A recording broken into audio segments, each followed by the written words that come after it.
আপু কেমন আছেন? এই তো ভাইয়া ভালো আছি আলহামদুলিল্লাহ। আপু আপনার কেক গুলো যেরকম সুন্দর কিন্তু আপনিও তো সেম সেম সুন্দর। থ্যাংক ইউ ভাইয়া। এত সুন্দরভাবে সাজুগুজু করে চলে আসলেন কেক বিক্রি করার জন্য। আবার বাঙালি মেয়ে তাই একটু শাড়ি পরে চলে আসলাম কেক সেল করতে। তা আবার এই খোলা আকাশে হ্যাঁ। কয় পিস নিয়ে আসছেন আজকে? 9 পিস নিয়ে আসলাম ভাইয়া। তারপর আপনার কেক গুলো যে বাসায় বানানো এটা বোঝা যায়। জি। কেকের কালারটা একদম অথেন্টিক। আপুর বাসা কোথায়? বাসা হচ্ছে মিরপুর 2 নম্বরে। কারে দেখে শিখলেন যে কেক নিয়ে এখানে আসতে হবে? কায় দেখে শিখছি বলতে যেহেতু জাকির ভাইয়া ভাইরাল হয়েছে ওনাকে দেখে অনেক আপু এখানে আসছে। ওনাদের থেকে ইন্সপায়ার হয়ে কি আমরা এখানে আসছি। ওই আপু তো 70 লাখ টাকা দামের গাড়ি নিয়ে আসলো, তো আপনি কি নিয়ে আসলেন?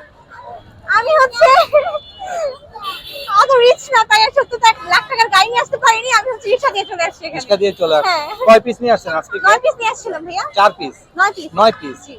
এখন কি এই জি এই কটে আছে। ও তাহলে তো খুব ভালো। জি জি। পিস কোনটার কত? প্রতিটা স্লাইস 100 টাকা করে ভাইয়া। সবগুলাই 100 করে? জি।